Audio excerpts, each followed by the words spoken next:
प्यारे बच्चों, मैं हूं आपकी हिंदी शिक्षिका प्रीति। आप सभी का हार्दिक स्वागत है नोवा लर्न बुक्स, जो माउंट एनलाइटमेंट इंटरनेशनल का एक रचनात्मक शिक्षण मंच। आज का हमारा पाठ है अशोक का शस्त्र त्याग। लेखक श्री बंशीधर श्रीवास्तव। यह पाठ नाटक के रूप में प्रस्तुत किया गया है और हमें सम्राट अशोक के जीवन के सबसे महत्वपूर्ण मोड़ से परिचित कराता है। कलिंग युद्ध में वर्षों तक चले संघर्ष, अपार जनधन की हानि और स्त्रियों बच्चों के दुख ने अशोक के हृदय को झकझोर दिया। युद्ध भूमि में कलिंग की राजकुमारी पद्मा और वीर स्त्रियों का सामना होने पर अशोक को अपने कर्मों की भयावहता का गहरा बोध होता है। यही क्षण अशोक के जीवन का परिवर्तन बिंदु बन जाता है। वे युद्ध, हिंसा और विजय लालसा का त्याग कर अहिंसा, करुणा और बौद्ध धर्म का मार्ग अपनाते हैं। इतिहास में यह घटना एक क्रूर विजेता के महान धर्मप्रिय शासक बनने की अनुपम मिसाल है। अध्याय 10 अशोक का शस्त्र त्याग। यह अध्याय एकांकी विधा में रचित है।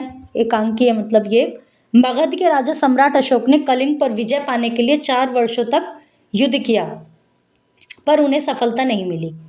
मगध के राजा अशोक ने कलिंग को, उनका मतलब एक सपना था विश्व विजय का, तो सब अभी तक सबको जीतते आ रहे थे, लेकिन कलिंग पर आकर उनको आसानी से सफलता नहीं मिली। इस युद्ध के परिणाम विनाशकारी थे, जिसमें जन धन का भारी नुकसान हुआ।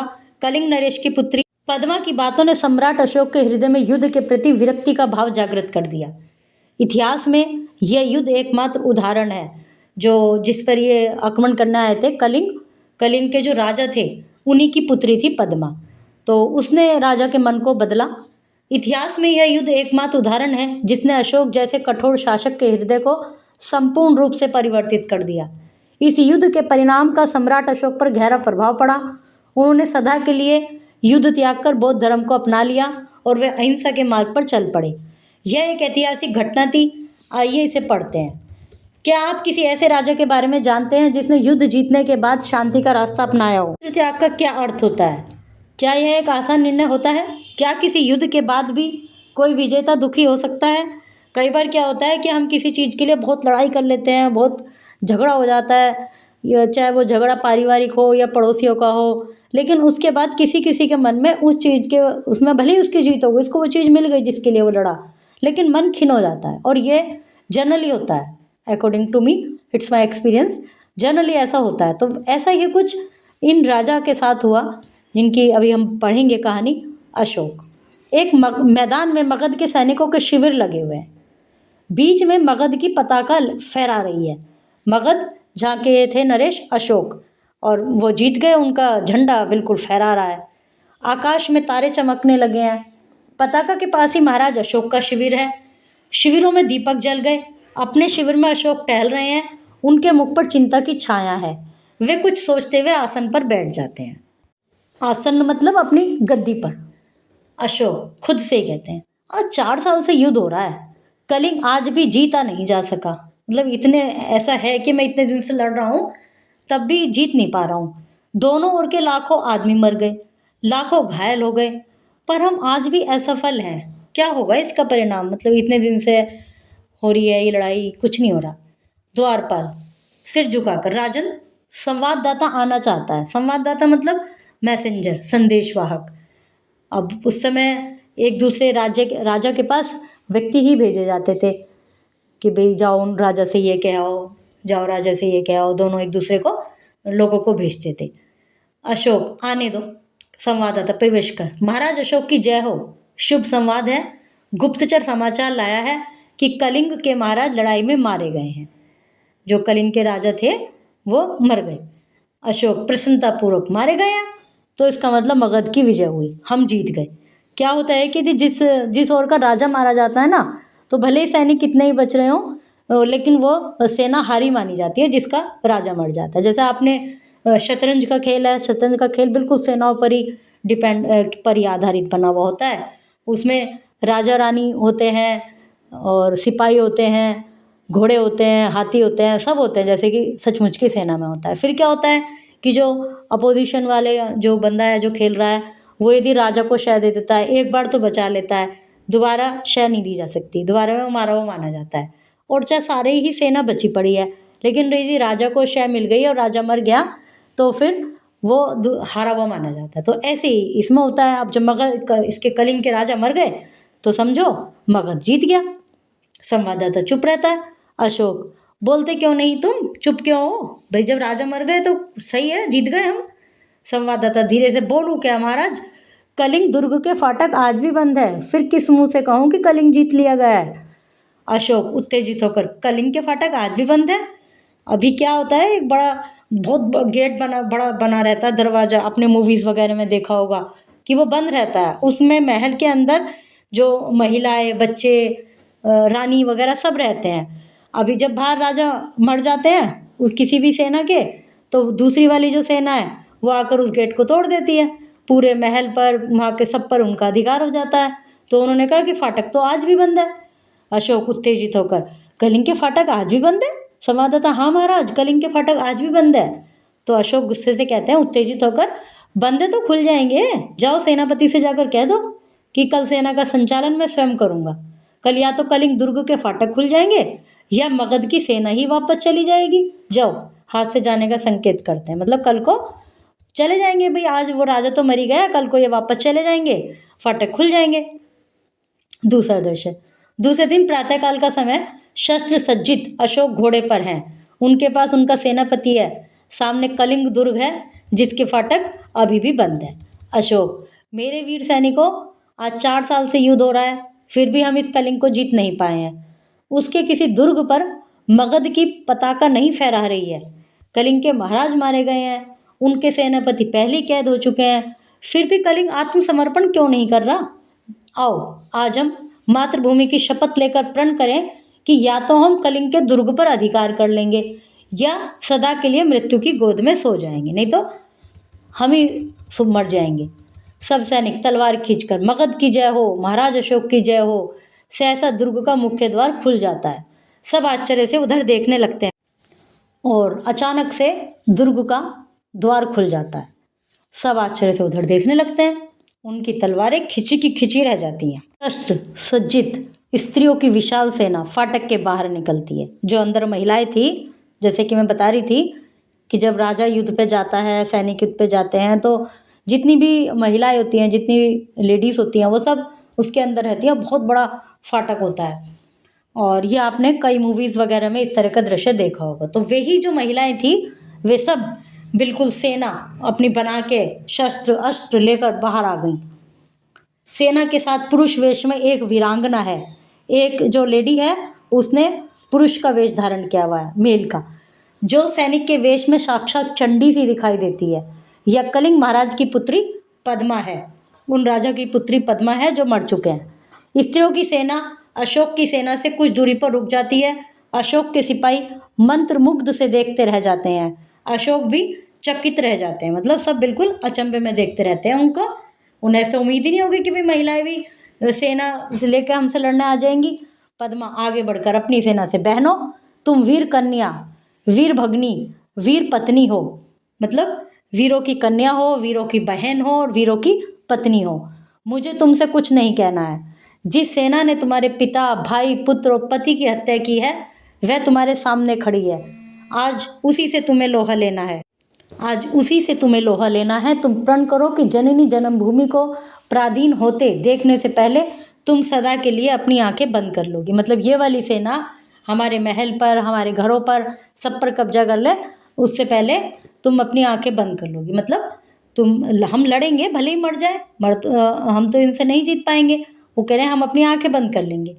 स्त्रियां तलवार निकालकर, हम प्रण करती हैं जब तक हमारी धमनियों में रक्त की एक बूंद भी होगी हम अपनी मातृभूमि का अपमान नहीं होने देंगी। और सब सावधान खड़ी हो जाती हैं। अशोक स्वतः, यह कौन है? क्या साक्षात दुर्गा कलिंग की रक्षा के लिए युद्ध भूमि में आ गई हैं? दुर्गा माँ, मतलब यह स्त्री है? सभी स्त्रियां हैं? क्या स्त्रियों से भी युद्ध करना होगा हमें? क्या अशोक को स्त्रियों का भी वध करना होगा? ना ना ना, मैं स्त्री वध नहीं करूँगा। मुझे विजय नहीं चाहिए। मैं यह पाप नहीं करूँगा। मैं शस्त्र नहीं चलाऊँगा। और सैनिकों, स्त्रियों पर हाथ मत उठाना। तुम कौन हो देवी? ये सब बातें अशोक खुद कहते हैं। मैं कलिंग महाराज की कन्या हूँ। मैं हत्यारे अशोक की सेना से लड़ने आई हूँ। जब तक मैं हूँ और मेरी ये वीरांगनाएं सखियां हैं, वीरांगनाएं मतलब वीर सखियां हैं, कलिंग के भीतर कोई पैर नहीं रख सकता। कहाँ है अशोक, कहाँ है मेरे पिता का हत्यारा? मैं उससे द्वंद्व युद्ध करना चाहती हूँ। जो जिसने मेरे पिताजी को मारा है, मैं उसी से लड़ना चाहती हूँ। अशोक, अशोक तो मैं ही हूँ राजकुमारी। अशोक कहते हैं दोषी मैं ही हूँ, परंतु तुम स्त्री हो, तुम्हारी सखियां स्त्री हैं, मैं स्त्री पर शस्त्र नहीं चलाऊंगा, शास्त्र की आज्ञा है। पद्मा, और शास्त्र की आज्ञा है कि तुम निरपराधियों की हत्या करो। मतलब जो हमारे शास्त्र हैं, जो हमारी किताबें हैं, प्राचीन पुस्तकें हैं, उनको कहा गया है शास्त्र। शास्त्र में ये कहा गया है कि स्त्रियों पर हाथ नहीं उठाएगा कोई पुरुष। तो अब पद्मा कहती है तो शास्त्र में ये कह रखा है कि तुम निरपराधियों की हत्या करो। शास्त्र की आज्ञा है कि तुम अपनी विजय लालसा पूरी करने के लिए लाखों माताओं की गोदे सूनी कर दो। मतलब तुम्हें विजय है, विश्व विजय प्राप्त करनी है, तो तुम माताओं की गोदे सूनी कर दो, उनके बच्चों को मार दो, लाखों स्त्रियों की मांग का सिंदूर पहुँच दो, उनको विधवा कर दो, फूंक दो उस शास्त्र को। मतलब वो जो शास्त्र हैं, जो ग्रंथ हैं, उनमें आग लगा दो जो तुम्हें यह सिखाता है। मैं तुम्हें शास्त्र सीखने नहीं, युद्ध करने आई हूँ तुमसे। अपने सिपाहियों से कहो तलवार उठाएं, कलिंग की स्त्रियां तुमसे कुछ नहीं चाहती, केवल युद्ध चाहती हैं। अब ये अपनी जिद पर अड़ चुकी है कि हमें तो केवल युद्ध चाहिए। अशोक सर झुका लेते हैं। पद्मा, क्यों सिर क्यों झुका लिया महाराज? मैं युद्ध चाहती हूँ, केवल युद्ध। आज आपके इस भीषण यज्ञ की पूर्ण आहुति होगी। जो भीषण यज्ञ है ना विश्व विजय का, उसमें आज पूर्ण आहुति होगी। बिल्कुल सब कुछ खत्म हो जाएगा आज। अशोक, बहुत हो चुका राजकुमारी, मैं अब युद्ध नहीं करूंगा अपने सैनिकों से। तुम भी अपनी तलवारें नीचे फेंक दो। आज से अशोक किसी पर आक्रमण करने की आज्ञा नहीं देगा। फेंक दो अपनी तलवारें। सब सैनिक अपनी तलवारें फेंक देते हैं।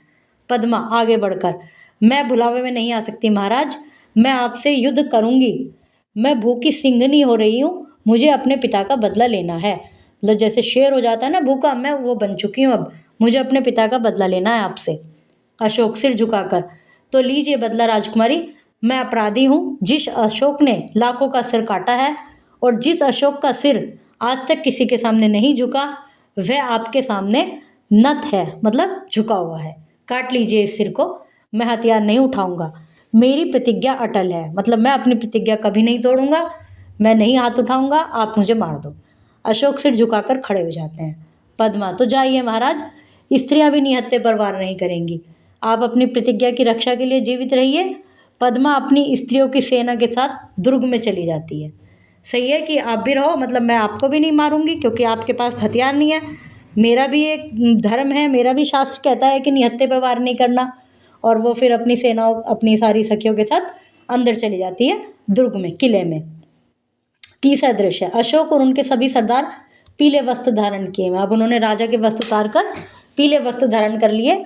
उनके सामने एक बौद्ध भिक्षु बैठे हैं, मतलब संत बैठे हैं। बौद्ध भिक्षु, अशोक, कहो मैं प्रतिज्ञा करता हूँ जब तक मेरे शरीर में प्राण रहेगा अहिंसा ही मेरा धर्म होगा। अहिंसा मतलब कभी किसी को ना मारना, किसी पर हाथ ना उठाना। अशोक, जब तक मेरे शरीर में प्राण रहेगा अहिंसा ही मेरा धर्म होगा। बौद्ध भिक्षु, मैं सबसे प्रेम करूंगा, मेरी करुणा का सदाव्रत सबके लिए समान होगा, मेरी जो दया है सब पर रहेगी।